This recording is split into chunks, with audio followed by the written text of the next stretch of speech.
let me make myself clear.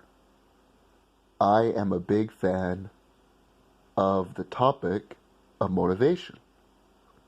I read multiple books about Thomas Edison, Helen Keller, Henry Ford, Napoleon Bonaparte, figures who, despite facing more adversity than most of us will face in today's society, overcame the odds and ended up becoming extremely successful.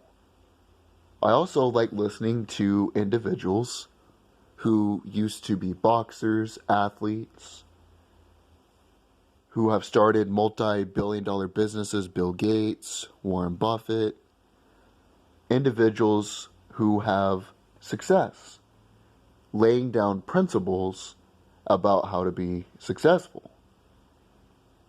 But one of the things that I always do before I choose to listen to the information someone is conveying is to look into their background.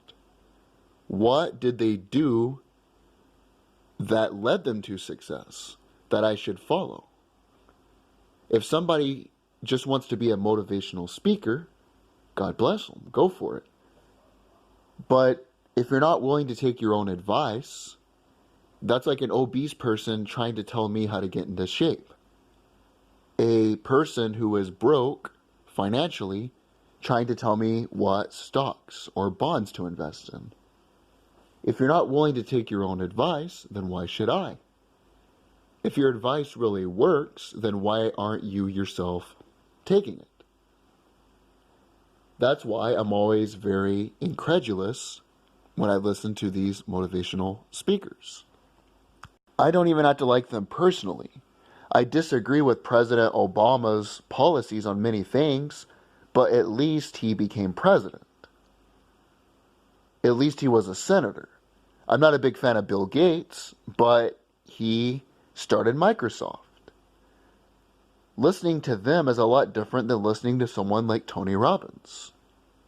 Tony Robbins seems like a cool guy personally. It's nothing against him at all. But Tony Robbins has never done anything before becoming a motivational speaker. Eric Thomas, he's really famous on YouTube. If you're into the motivational stuff, you'll hear a lot of Eric Thomas. I mean, he did get his PhD, but he didn't do anything with that PhD. He just stayed at the college and he ended up working in academia, then became a motivational speaker. Again, seems like a nice guy, but at the same time, so is my neighbor, and I'm not asking him for life advice.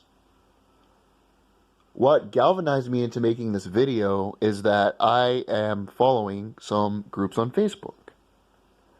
During this quarantine, I'm looking for different business ventures that I can do once the markets open up.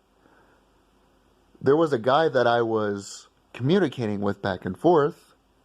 He added me, I accepted the request, and then he sent me a direct message asking me if I wanted to talk to him on Zoom the next morning. Zoom is basically a video chat app that, due to this quarantine, is doing very well. A lot of churches, a lot of schools are using that in order to video chat due to social distancing. I told him I would talk to him the next day and listen to his proposition. I assumed it was going to be a business venture, an investment, a startup, a Kickstarter, something of that nature. But as soon as I started talking to him, it was a one-sided conversation. He went on and on about how he's working a dead-end job, how he doesn't enjoy the job he is currently in, how he wants to improve himself. And this guy's a nice guy. I like him personally. He's from the UK, so the time difference was really interesting, but he was going on and on and on about how this and that. And then eventually, he stopped talking and asked me if I had any questions. I asked him what was his proposition, what was his proposal, and he said that he wanted to be a motivational speaker.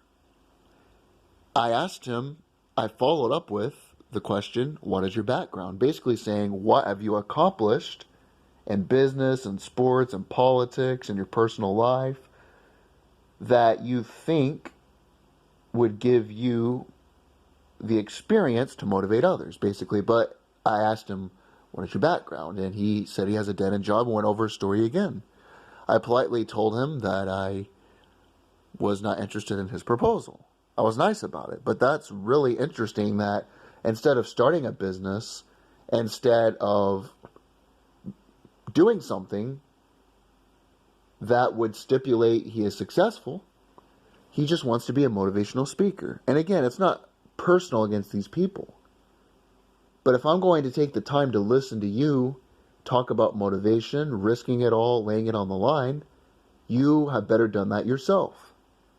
Listening to Michael Jordan, listening to Bill Gates, Steve Jobs, Donald Trump, President Obama, whoever it is, talking about success is a lot more convincing, is a lot more beneficial, and a lot more meaningful than listening to someone who just wants to be a motivational speaker. Now, there are two reasons in my observation why people choose to become motivational speakers without actually accomplishing anything first. The first is that they are simply lazy. It is a lot easier just to talk about success, to talk about business, to regurgitate motivational stories about historical figures than it is to actually invest in capital, lay it all out on the line, and face great failures. The second is arrogance. They think that because of divine intervention, because of their great words, that they can persuade people. But a lot of them are just lazy, and it's not always conscious. It's not always something that they admit to themselves.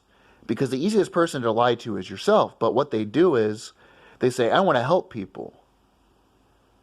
And then the way they want to help people is not by inventing a new product, a new service, starting a company, but to be a motivational speaker without actually accomplishing something first. Again, I'm not going to tell others what to do. I'm not going to tell others what to say or how to carry themselves. But for me personally, before I listen to what you have to say on the topic of motivation, I'm going to look at your background. And if you don't meet my criteria, then I'm not going to listen to you. Others can do as they please.